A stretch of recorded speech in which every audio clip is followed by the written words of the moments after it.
तो इस कॉइल का सेल्फ इंडक्टेंस कितना होगा, इस सोलेनॉइड का सेल्फ इंडक्टेंस कितना होगा, आज का क्लास उसी पर है। तो self inductance of a long solenoid दिया गया है, या कॉइल का भी। आपको L का वैल्यू, जो L हमने पिछले क्लास में ड्राइव किया था, L को खोजना है। आपको क्या खोजना है, L के बारे में। और कैसे खोजोगे, बहुत सिंपल है। ये वर्ड कब आया था, जब हमने फ्लक्स को चेंज करना सीखा with the help of changing current से। हमने कॉइल में चेंजिंग करंट को जब फ्लो करवाया, उसके वजह से इंड्यूस्ड ईएमएफ और इंड्यूस्ड करंट जो प्रोड्यूस्ड हुआ, इस प्रोसेस को हम लोग सेल्फ इंडक्टेंस बोलते हैं। Phi is directly proportional to I. Proportionality तोड़ोगे तो एक कांस्टेंट बैठाना पड़ेगा, और यहीं पर जो कांस्टेंट प्रोपोर्शनलिटी L है, इसी को हम लोग फाइंड करने के जा रहे हैं। तो L को कैसे आपको फाइंड करना होगा, L को फाइंड करने के लिए आपको फ्लक्स चाहिए और करंट चाहिए। तो फ्लक्स और करंट के बीच में अगर डिवाइड करते हैं, अगर आपका जो फ्लक्स है, यहाँ पर मैग्नेटिक फ्लक्स है, और उसके करंट को डिवाइड करते हैं, तो आपको क्या मिलने वाला, L मिलने वाला, जिसका ऐसा यूनिट क्या था, हेनरी था। जिसका ऐसा यूनिट क्या था, हेनरी था। और इसका वैल्यू से, तो सर ये जो L निकल रहा है, ये क्या है, मान लो हम इसको डिवाइड करके कुछ यहाँ पर वैल्यू आ सकता है। मान लो 2 हेनरी आए किसी कॉइल का, मान लो इस कॉइल का 2 हेनरी आ रहा है, इस कॉइल का 10 हेनरी आ रहा है, ठीक है। इस सोलेनॉइड का L 100 हेनरी आ रहा है। ऐसा करके ये हमको वैल्यू मिलेगा। तो हम लोग इससे क्या सीख लेंगे, सर यहाँ 5 हेनरी है, यहाँ पर 10 हेनरी है, इस सोलेनॉइड का 100 हेनरी है। तो ये क्या देता है, देखो आज के बाद इसको तुम लोग एक इंस्ट्रूमेंट की तरह लोगे, इसका तुम लोग इम्पोर्टेंस नहीं जानते हो। ये बहुत कमाल का चीज़ है, मतलब एक इलेक्ट्रॉनिक सर्किट में इसका ट्रिमेंडस यूज़ है, ठीक है। तो इंडक्टर एक तरह का रेजिस्टेंस है।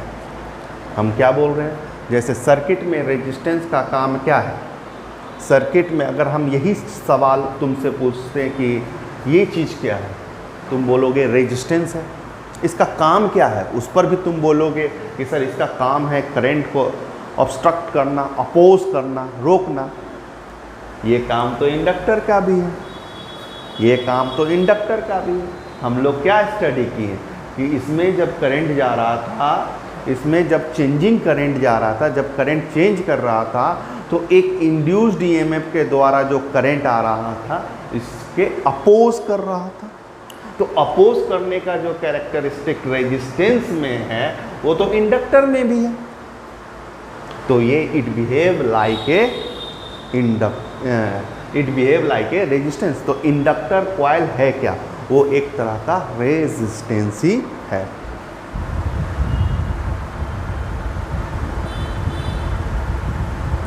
वो एक तरह का रेजिस्टेंस ही है।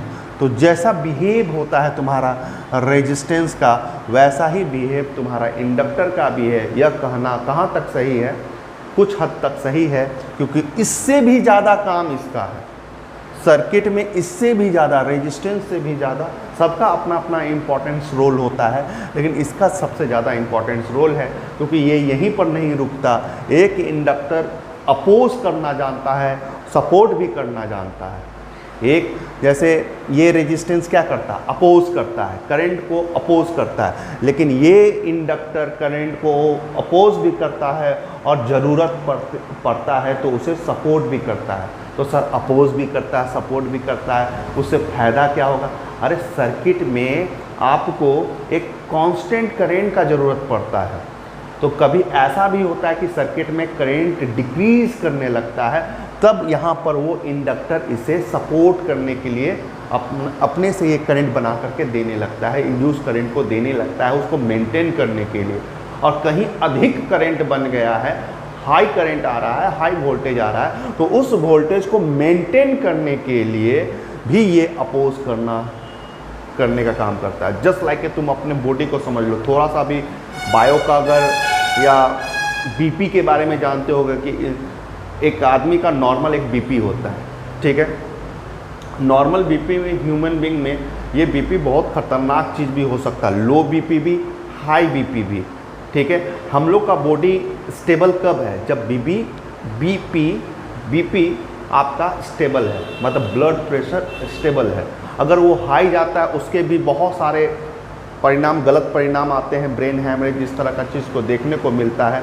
और जब लो बीपी आता है तो आपका बॉडी एकदम वर्क ही नहीं कर पाएगा, वो बेहोश होकर के आप लोग गिर भी सकते हैं लो बीपी में, ऐसा देखने को आपको केस मिलता है। तो इन जो हमारा जो एक बॉडी है वो भी बहुत सारे इंस्ट्रूमेंट से बना हुआ है, बहुत सारा चीज़ लगा हुआ है। तो हमारा बॉडी ठीक इसी तरह से इलेक्ट्रिकल डिवाइस, इलेक्ट्रॉनिक डिवाइस भी बहुत सारे सामानों से बना हुआ किट होता है।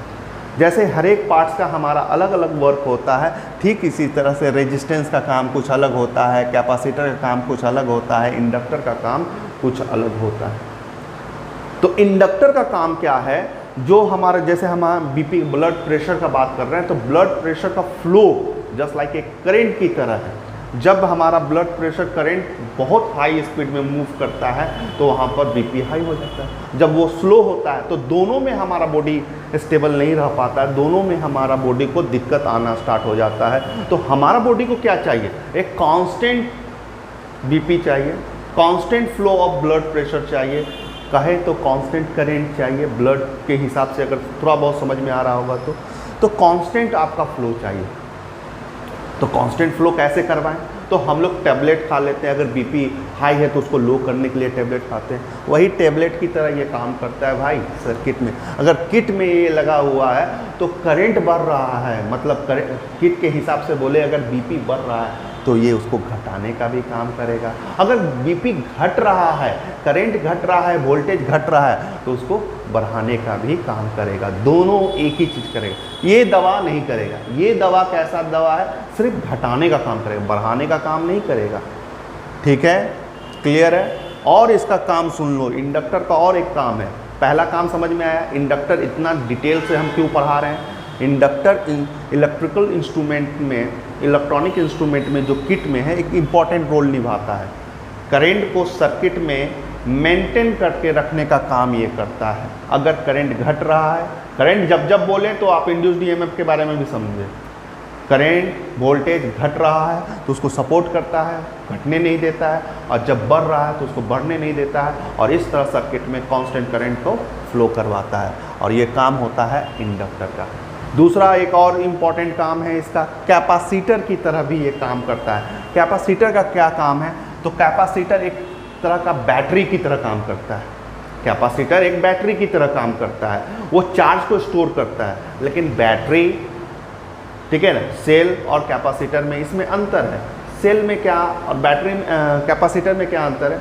सेल को चार्ज होने में बहुत समय लगता है, ठीक है, आधा घंटा, 1 घंटा, फास्ट चार्जर है तो आधा घंटा में या 1 घंटा में आप उसको चार्ज कर रहे हो, और उसको डिस्चार्ज करने में भी समय ज़्यादा लगता है। लेकिन कैपेसिटर भी चार्ज को स्टोर करता है, लेकिन मिली सेकेंड में, 1 सेकेंड में वो फुल चार्ज हो जाता है, और डिस्चार्ज भी वो उतना ही जल्दी होता है। मतलब उसका चार्ज की प्रक्रिया और डिस्चार्ज की प्रक्रिया बहुत ही क्विक है।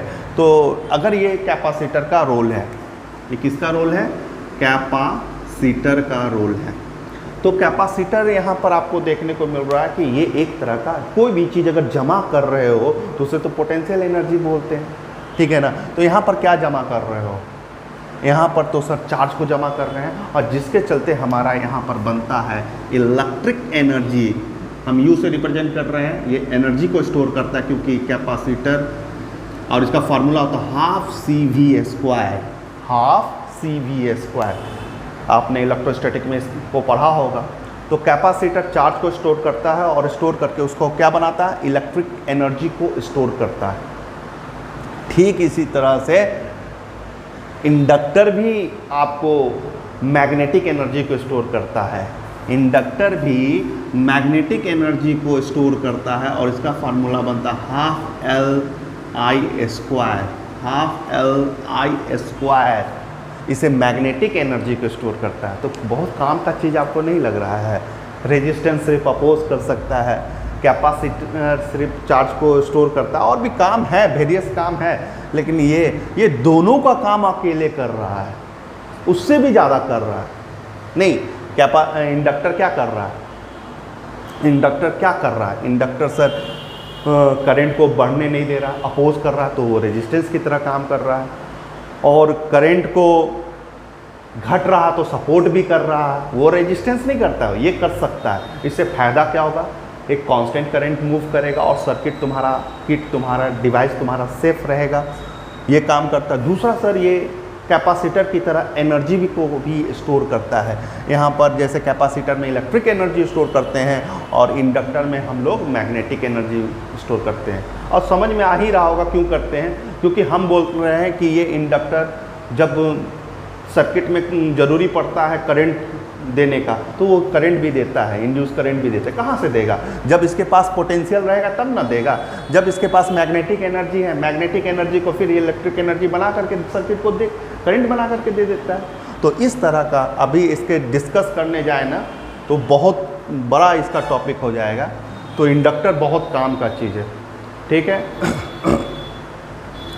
और देख लो, और बताने को बहुत कुछ बता सकते हैं इसमें, लेकिन थोड़ा सा शॉर्ट में बता रहे हैं। जैसे रेजिस्टेंस का, जैसे रोकने का भी जो तरीका होता है ना, सडनली रोक देता है, जैसे हार्ड ब्रेक, डिस्क ब्रेक जो लगाते हो, उस तरह से ये अपोज करता है। लेकिन इंडक्टर ऐसा नहीं करता। इंडक्टर एकदम यूनिफॉर्मली, अगर डिक्रीज़ कर रहा है तो यूनिफॉर्मली डिक्रीज़ करता है, और उसको इंक्रीज़ करता है तो यूनिफॉर्मली धीरे धीरे करके उसको इंक्रीज़ करता है, मतलब यूनिफॉर्मली वे में इंक्रीज़ करता है, सडनली नहीं, यूनिफॉर्मली, ठीक है। जैसे जैसे करंट बढ़ता जाता है वैसे वैसे ही मैग्नेटिक फील्ड भी ब्रेक, ठीक है। तो बहुत सारा यूज़ है इसके बारे में इंडक्टर, इसलिए हम आपको बोल रहे हैं कि इस L को समझ लो। तो अब तुमको ये समझ में आ रहा होगा, सर ये 2 हेनरी लिखा हुआ, तो जितना भी गुण हम बोले हैं कि ये अपोज कर सकता है, रेजिस्टेंस की तरह बिहेव कर सकता है, ये कम रेजिस्टेंस की तरह बिहेव कर सकता है क्योंकि इसका 2 हेनरी है। ये सपोर्ट भी कम कर सकता है, कभी सर्किट में करंट का जरूरत पड़े, सपोर्ट भी कम कर सकता है क्योंकि ये 2 हेनरी है। ये उससे ज़्यादा करेगा, ये ज़्यादा एनर्जी स्टोर करके रख सकता है, ये ज़्यादा करंट सप्लाई दे सकता है, ये ज़्यादा अपोज कर सकता है, ठीक है।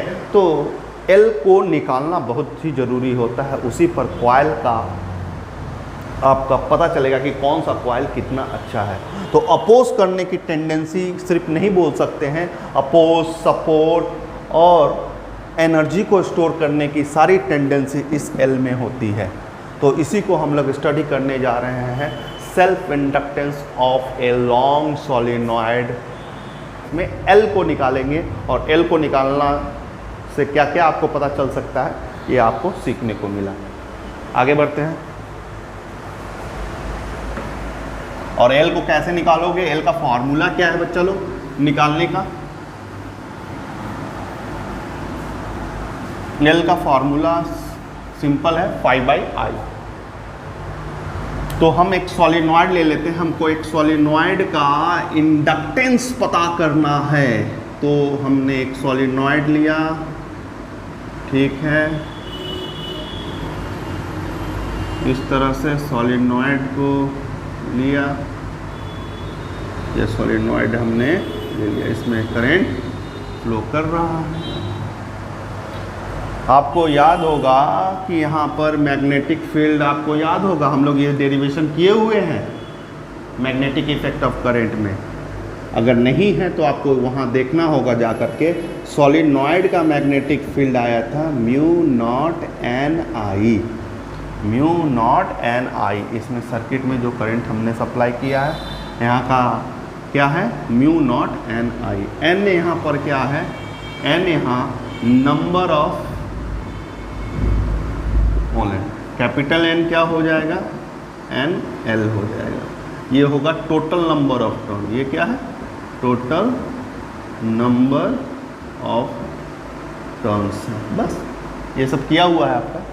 तो हम लोग जानते हैं कि सॉलिनॉइड में मैग्नेटिक फील्ड कितना बनता है, वो भी μ0 Ni, ठीक है, Ni, या हम ये भी बोल सकते हैं μ0 N/Li।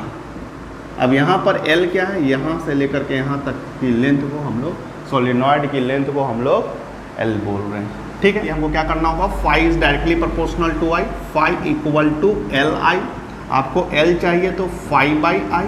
तो phi क्या होता है, phi का फॉर्मूला ऐसे तो BA cos थीटा होता है, लेकिन यहाँ नंबर ऑफ टर्न्स बहुत ज़्यादा है तो इंटू n करना होगा आपको, फ्लक्स निकालना, लेकिन एक टर्न तो नहीं है ना, नंबर ऑफ टर्न्स है। तो यहाँ पर आपका फॉर्मूला हो गया BA cos theta into n लिखेंगे, क्लियर है। चलिए स्टार्ट करते हैं। L इक्वल टू फाई के जगह पर BA cos थीटा कितना होगा बच्चा लोग, थीटा यहाँ पर देखो मैग्नेटिक फील्ड का डायरेक्शन किधर है, इधर है। एरिया फैक्टर का भी डायरेक्शन किधर होगा, इधर ही होगा, सरफेस के परपेंडिकुलर होगा, ठीक है। तो इधर से निकला, दोनों एरो कैसे जा रहा है, पैरेलल जा रहा है, तो थीटा तुम्हारा क्या हो गया, 0 डिग्री हो गया, और इंटू n है, डिवाइडेड बाई I है। तो L equal to BA n I, और cos 0 डिग्री आपका क्या हो जाता है, 1 हो जाता है। B का फॉर्मूला कितना है आपका, B का फॉर्मूला आप mu naught n I solenoid का होता है, ये भी लिख सकते हैं, या आप mu naught n I by L भी लिख सकते हैं, क्लियर है।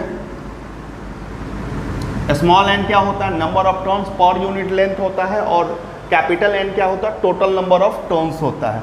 तो यहाँ पर B के जगह पर बच्चा आप क्या बैठाओगे, म्यू नॉट n I, ठीक, बाई L, B के जगह पर पुट हो गया, फिर A n लिखा हुआ उसी तरह से लिखिए, और नीचे I लिखा हुआ, I कट गया, और यहाँ L का आपका फार्मूला आ चुका है mu naught n square n square A by L। इस फार्मूला से आप सॉलिनॉइड का इंडक्टेंस निकाल सकते हैं,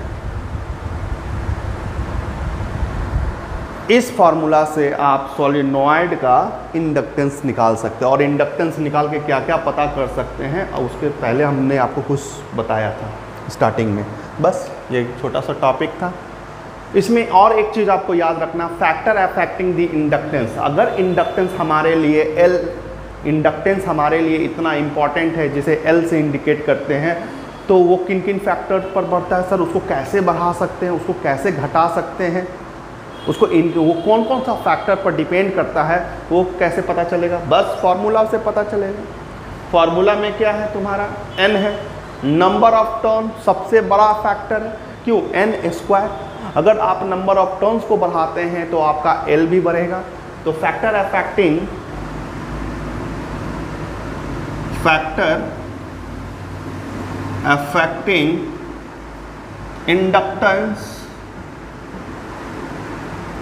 इंडक्टेंस का कौन कौन सा फैक्टर पर डिपेंड करेगा ये, तो बाबू L is directly proportional to n square. अगर आप नंबर ऑफ टर्न्स को बढ़ाते हो तो L बहुत ज़्यादा बढ़ने वाला है, ठीक है। दूसरा, L is directly proportional to area, L is directly proportional to area. Area को भी बढ़ाने से तुम्हारा यहाँ पर क्या होगा, इंडक्टेंस बढ़ेगा। तीसरा बात, L is directly proportional to mu naught, ये सबसे ज़्यादा इम्पॉर्टेंट है। म्यू नॉट यहाँ पर क्या कहने का मतलब है कि यहाँ पर इसको समझो कि यहाँ नॉट का यूज़ कब होता है, जब ये पाइप की तरह होता है, अंदर में इसके अंदर एयर होता है ना, ठीक है ना, उसके मुकाबले में अगर कोई मीडियम रख देते हो, कोई मीडियम को भर देते हो इसके अंदर में, तब आप म्यू नॉट नहीं लिख सकते हो, म्यू लिख सकते हो। तो म्यू का परमेबिलिटी से बोलते हैं, परमेबिलिटी अगर बढ़ेगा, अगर ये बढ़ेगा, अगर तुम अब ये बढ़ा कैसे सकते हो, अगर कुछ नहीं भरोगे तो एयर भरा हुआ है, और एयर का परमेबिलिटी सबसे कम होता है, और कुछ भी भरते हो जिससे तुम्हारा L भी, इंडक्टेंस भी बढ़ा हुआ आपको मिलेगा, ठीक। तो आप 3 फैक्टर को याद रखिएगा एग्जाम में कि इंडक्टेंस को कैसे बढ़ा सकते हैं, 1, 2 एंड 3। तो ये फैक्टर है। तो ये छोटा सा टॉपिक था, ठीक है, self inductance of a long solenoid, जिसका फॉर्मूला आपको याद रखना है।